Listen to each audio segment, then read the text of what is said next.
안녕하세요. 복리입니다. 9월 13일 수요일 오전 9시 43분입니다. 매일 확인하는 8개 지표 먼저 보고 가겠습니다. 일단 국채 금리는 조금 숨고르기 중이고요. 달러는 어제 상승하다가 다시 104 초반까지 살짝 밀리는 흐름입니다. 네, 여기서 더 내려갈지 치고 올라갈지 좀 분기점에 온 것 같고요. 유가는 어제도 원유 재고가 부족한 게 확인이 되면서 다시 92.11불까지 브렌트유가 상승이 나와서 여전히 계속 상승 추세입니다. 하반기 물가는 이 유가가 이제 결정하는 모양새로 흘러가고 있기 때문에 유가 추이를 잘 볼 필요가 있겠고요. 천연가스는 다시 소폭 내려왔습니다. 그리고 비트코인은 이유는 모르겠지만 다시 반등 시도 중입니다.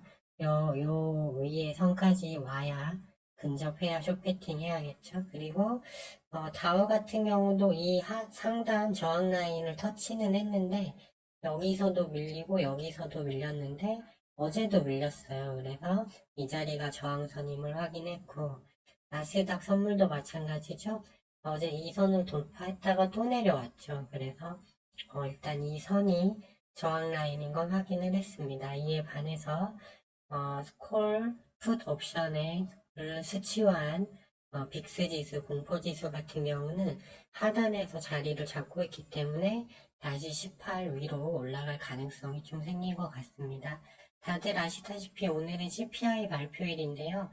헤드라인 CPI는 올라간 걸로 나오고 근원 CPI는 내려간 걸로 전망이 되고 있어요. 예측치대로 나오면 큰 변동성은 없을 것 같은데 만일 근원 CPI 하락폭이 적거나 헤드라인 CPI가 예상보다 더 오른 걸로 나오면 그때는 충격을 받을 걸로 보고 있습니다. 그 다음에 달러는 내일 유럽 중앙은행이 금리 인상을 하면 이제 유로화가 강세 전환되는 부분도 있지만 연준 금리 인상 위로 여유가 생겼다는 인식이 생기면서 다시 위로 올라갈 수 있는 힘이 나올 수 있다. 그래서 일종의 변곡점 구간에 일단은 진입을 했다. 이렇게 보시면 될 것 같습니다. 나스닥 일간 차트를 보시면요. 60분봉을 보면 여기서부터 떨어졌는데 과열 신호 뜨면 얻어맞고 투매 신호 뜨면 올라왔는데 이 이제 투매 시그널이 식으면서 다시 60분봉이 21선 밑으로 잠겼어요. 그렇기 때문에 얘도 이제 21선을 깨고 여기가 또 저항 라인이죠. 그래서 여기에서 밀리고 다시 하단을 깨냐 마냐 이런 좀 변곡 구간에 온 걸로 보여집니다. 오전에 반도체들이 갑자기 초반에 급등이 나오다가 지금도 상승 중이긴 하지만 상승폭이 많이 잦아들었고요. 기타 화장품 좀 움직이고 있지만 거래 환구 가장품 20만 주도 안 됩니다. 그래서 의미 없는 흐름. 바이오 제약도 약세, 그다음에 로봇, 인공지능, 그다음에 자율주행도 다 약세예요. 신규 상장도 강하지 못하고. 그래서 오늘 이제 이쪽을 잘 보시면 오늘 또 이제 그 요소 중국에서 수출 금지 한다고 했다가 공식 부인했는데 정부에서도 문제 없다고 했는데 시중 요소수 가격은 이제 좀 사재기성 그게 나오나 봐요. 그래서 오늘 비료주 KG케미칼과 조비, 누보 등이 움직였지만 다 윗꼬리 달고 밀리고 있죠. 그리고 위치가 상승 후 급락했어요. 이 종목들이 이렇게 급락했다 올라오는 거라 계속 갈 섹터는 21선을 깨지 않습니다. 절대. 이거는 여러분들도 중요한 거니까 알아두시면 좋은데 21선은 절대 깨지 않아요. 절대 좋은 패턴은 아니고 유가가 어제 더 오르니까 대장주격인 에코바이오 이렇게 계속 올라가는데 이제 과열권에 진입했습니다. 그리고 흥구석유도 오전에 시세 두고 밀렸는데 역시나 이쪽도 과열 신호 84.32 갭 두고 윗꼬리 긴 윗꼬리 달았기 때문에 그리고 어제는 재고 원유 부족이라는 뉴스가 나왔기 때문에 좀 강했던 거고 좀 쉬었다가 올라가는 흐름이 유가도 나올 것 같아요. 그렇기 때문에 이제 이쪽 유가 관련주들은 타점이 아니라고 어제 말씀드렸습니다. 그렇기 때문에 이거 오늘 오른 건 좀 운이 좋았던 거예요. 그러니까 GNC 에너지만 월요일에 진입했는데 요 비중만 계속 가져가자. 얘는 위치가 내려가도 지지 라인이 바로 있기 때문에 얘는 계속 가져가도 된다 이렇게 말씀드리고, 재건주를 벌써 열흘이 넘어갔죠. 추천해서 가져가고 있는데 좀 강하지 못해서 좀 실망스러울 수도 있겠지만 때로는 과실을 따기 위해서는 기다려야 되는 시간이 필요하고요. 지금은 하락장입니다. 하락장. 그렇기 때문에 대대 상승장은 빠르게 단타를 할 수 있지만 지금은 그런 구간이 아니다. 그래서 비트코인 하방 배팅 기다리면서 상승 가능성이 재건하고, 제가 에너지 쪽밖에 없다고 했는데 에너지는 지금 타점이 아니잖아요.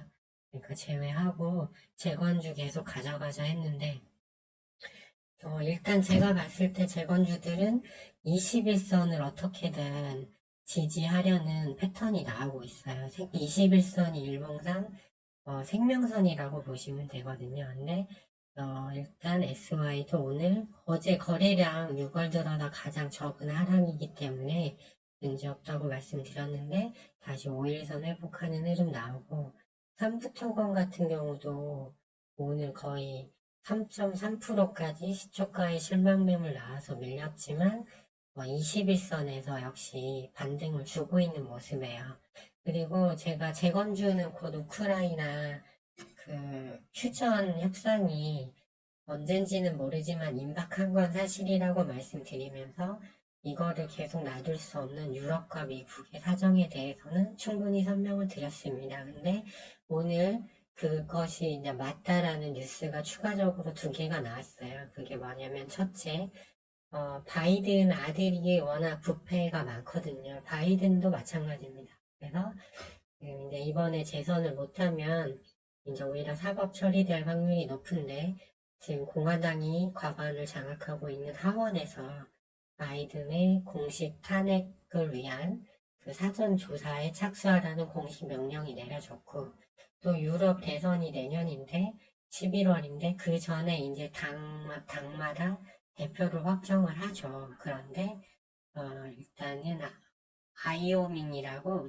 항상 미국 대선의 풍향계라고 할 수 있는 제일 처음 투표를 하는 데가 있어요. 근데 거기서 트럼프가 바이든을 무려 13%나 앞선다는 결과가 나온 거죠. 그렇기 때문에 공화당에서는 우크라이나전 지원을 끊자고 주장하고 있는데, 이렇게 바이든이 안 좋은 게 나오면 이제 이게 미국 국민이 싫어한다는 거거든요. 정치적으로 피곤함을 느낀 거죠. 그렇기 때문에 민주당의 기조 변화가 나올 수 있고, 계속 말씀드렸듯이 이제 더 이렇게 가면 유가가 오르는 상황에서 유럽도 힘들어지고 미국도 힘들어지고, 특히 미국은 대선에서 민주당이 질 수 있는 결과가 나오기 때문에 기조 변화가 임박했다라고 저는 보고 있어요. 그리고 제 중기 시황은 어쨌든 이제 이번 달에는 근원 CPI가 좀 내려와서 상쇄 효과를 가질 것 같아요. 헤드라인 CPI가 올라가는 거 대비해서. 하지만 유가가 계속 올라가는 흐름이 나오고, 또 겨울철이 오면 에너지 쪽이 어떻게 될지 모르거든요. 그렇기 때문에 그렇게 되면 중기 시황은 여전히 좋지 않다고 보고 있기 때문에 이제 비트코인 하방 배팅 자리를 기다리면서 재건주 SY 삼부토건 금강공업 유시는 그대로 가져가시고, 에너지 쪽에 진입한 GNC 에너지도 부담 없는 자리니까 계속 가져가면서 증시 흐름을 좀 살피자. 급할 거 없잖아요. 어차피 지금은 하락장이기 때문에 순간의 판단이 중요한 구간이거든요. 그러니까 좀 가져가면서 흐름을 보면서 대응을 해보자. 좀 차분하게 가자. 이런 말씀을 좀 드리고 싶습니다. 네, 그러면 오전 방송은 여기까지 하겠고요. 오후 방송은 이따가 상황 봐서 다시 올려드리도록 하겠습니다.